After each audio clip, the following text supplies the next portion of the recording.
Okay. So we're back here. We're in the future. Yeah, we were saying before, the one question that people in the future are going to have is, why did you think we were so into silver? Melissa Harris-Perry, as a professor, do you find there is a culture of political correctness on college campuses that is stifling debate and learning? I don't, but I do think students are... There's no atmosphere of political correctness on campus? I don't find that, no. Whoa. Where do you teach? I teach at Wake Forest University, Wow. but I do think the students are struggling with this, and I feel like... Because lots of comedians won't even play colleges anymore because nothing's funny. Oh. That has not been in my experience. I mean, I was telling Wayne that I've got these 22 students, and we went to Iowa, New Hampshire, both South Carolina primaries, the North Carolina primary. They're Democrats and Republicans, and I would assign them to work for candidates, even if they didn't, if they're not from that party. Wow. And they threw themselves into it. So I had, you know, Republicans working for Bernie, and, you know, Democrats working for Rubio, and they were very much into it, but they are struggling with it, and we don't have good language for talking to each other across difference.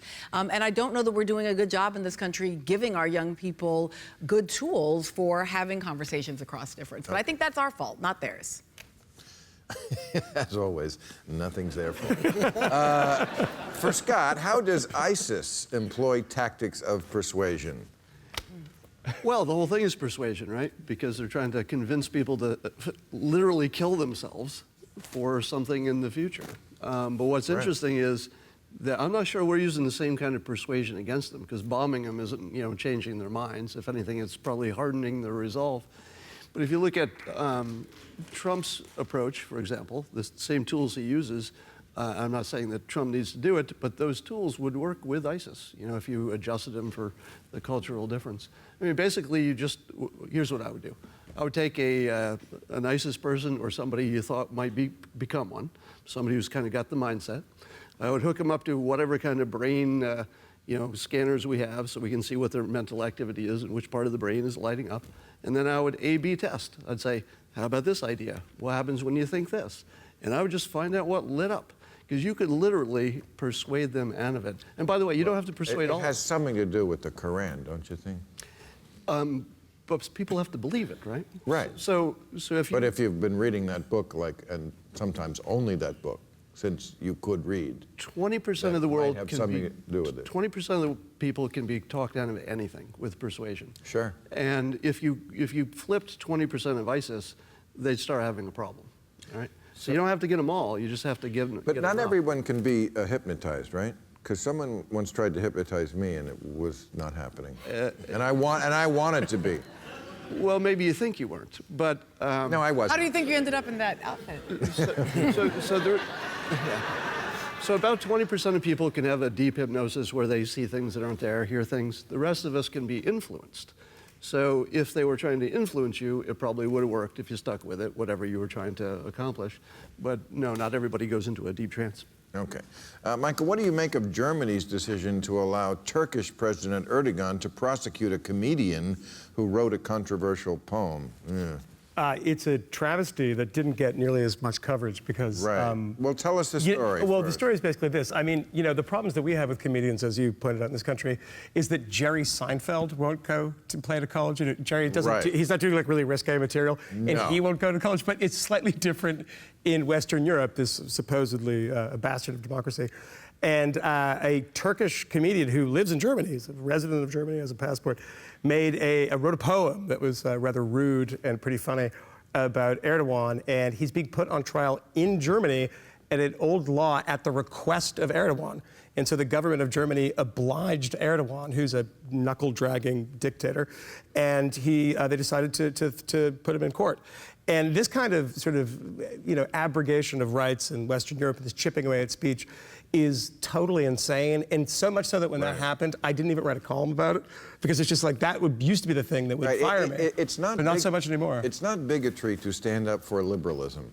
No, it's Liberalism is good. No, it's not. Our values like freedom of speech and separation of church and state and respect for minorities and women as equal citizens, those are good things. Those are very, very good things. Yeah. A story today.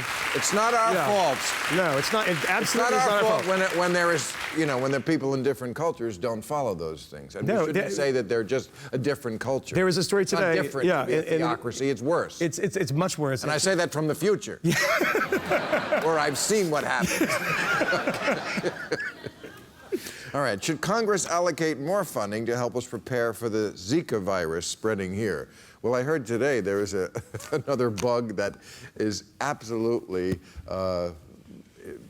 untreatable by antibiotics. So I'm more worried about that one than I am about Zika. But yes, absolutely more funding. Zika sounds so cute. It sounds like a pop star. Right, it does. Brazilian pop star. Right, yeah, Zika. Zika's got the beats. I got a little Zika going on. Right, yeah. Scott, how do we make ourselves less vulnerable to tricks of master persuaders? The weird thing about persuasion is people can tell you what they're doing and doing it right in front of you, and it still works. So things are priced at $1.99, and everybody knows, oh, you're trying to make me think it's less than $2, and it still works. Still do it, right. So the answer is there really is no defense. Do you think Trump's going to win? I think he's going to win in a landslide. The election. The general election, and have said that since last summer. And it's because of tools, not because of policies per se. Of course. But wow, that's... Can I interject here? Yes, please. I agree. I was the first guy in the country who predicted Trump would win, and I think it'll be a landslide. It's because of the economy as much as his branding, his persuasion, and anything else you attribute to him. The economy is horrible. I completely and middle-class people are angry and upset. Here's the way to frame it. Yes, and that was so the fault of Obama, who took over when we were losing 800,000 jobs a month. There's two terrible presidents back-to-back, Bush and Obama. They both added horrible debt to the country. Debt is poison. Debt will destroy every country it touches. Well, Bush added $4 trillion. Obama has added $9 trillion. By the time he leaves, 10 or 11 trillion. We have it's a disaster. We have too much debt, but no economist thinks that debt in itself is bad. No economist. The single biggest threat to America isn't terrorism and national security. It's a debt crisis. Just like Greece, just like Venezuela. The single biggest threat is the environment. But look at Venezuela. Debt has to be bad. Debt has to be bad at some level. It is. I just said that. You did. Debt is bad at some level. Look at Venezuela. Socialism leads to people not having toilet paper. There is no one who ever went to economics school who would say we should have no debt. I didn't say we should have no debt, okay, but great. I certainly would like us to cut our debt dramatically. Okay. Will Britain leave the European Union, and what would the repercussions be if they did? Oh, well, there's a brain teaser. I don't think it would be good. I mean, it would. I was reading about this recently, and it certainly would be not a good thing for a lot of the people who came to the UK to work, and now would be kicked out. And this is essentially the problem in Europe, is that this is breaking apart the Conservative Party in England. I mean, the Prime Minister David Cameron is a stay man, and the man who's opposing him, Boris Johnson, wants to pull out of the European Union. Right. But there's so much of this stuff, and like this idea of the Schengen Agreement, where you can travel anywhere. You go to Europe, you don't have to have a passport. You just go here to there.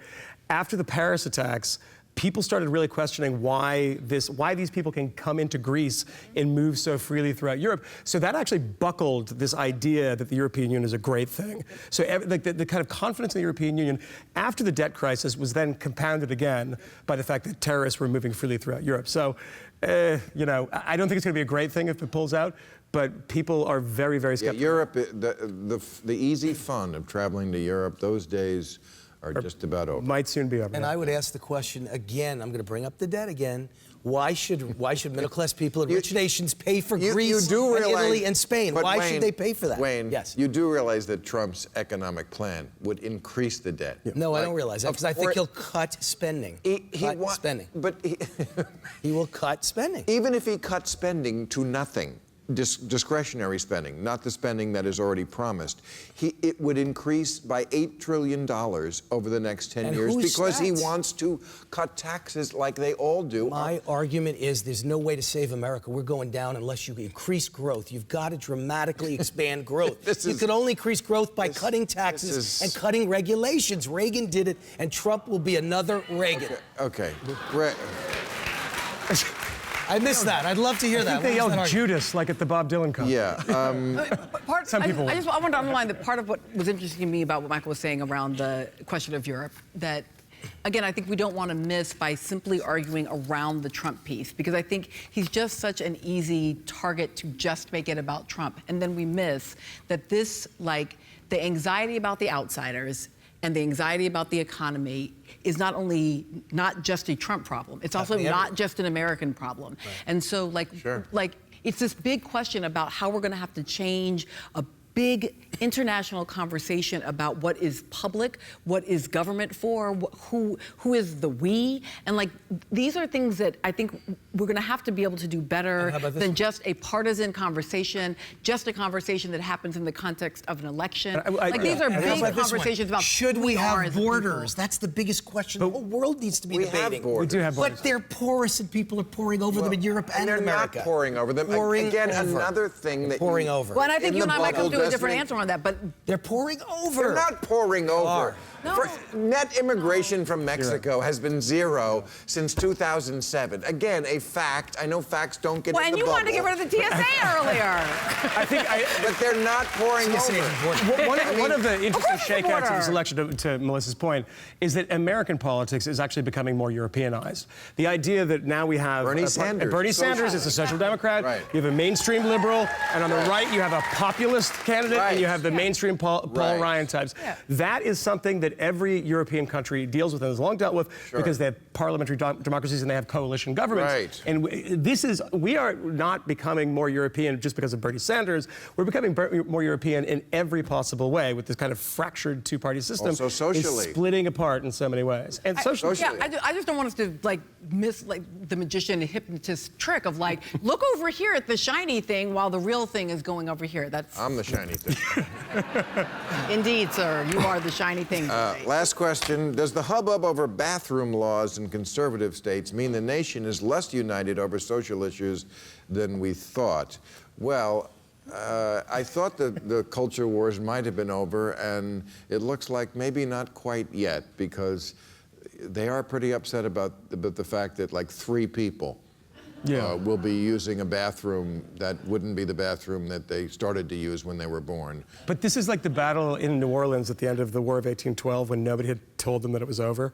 And it was just this final battle. And there was, someone came on horseback a week later and said, guys are giving it's done. This is the last gasp of the 90s culture war. No, you're giving the elitist culture response, man. You guys are so elitist. I'm for gay rights. I'm for gay marriage. Transgender, you're pushing way too far. You're pushing middle-class people beyond the point they're going to go.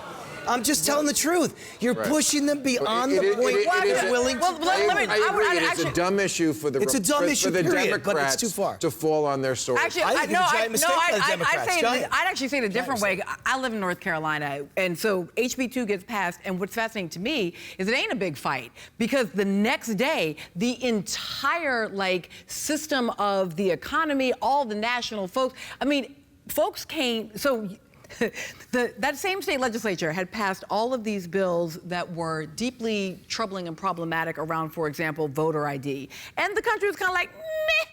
But as soon as HB2 happens, the NCAA, the NBA, were like, oh, hell no, I bet you won't. And they all, with complete clarity, said we will not come and do business in North Carolina. And that's totally fair. No problem with that. Right, so what I'm saying is that ain't a culture war. At the point at which they extract economic costs from the state, it changes the calculus dramatically. And it really does feel much more like Michael's point that it feels much more like the last gasp when in fact When corporate America is on the side of, nah, we really don't play that, then it's really not beyond where middle class people will it's go. totally fair, and I agree with you. I'm for free markets, capitalism. If you want to put them out of business, great, put North Carolina in business. But guess what? It's going to backfire because Target's the one who's going to be out of business tomorrow. Tomorrow, Target might be out of business. But you're doing this. Your boy's for in it. fact, I mean, I know that. Donald Trump said, Caitlyn Jenner, It's welcome to use the bathroom. And to me, it's the most unimportant issue in the whole world, one way or the other. I just don't care. Well, it's because you don't have a bathroom problem, but All right. if you do, then Thank God I don't have a matters. bathroom problem. I got to go right now. Thank you very much, everybody.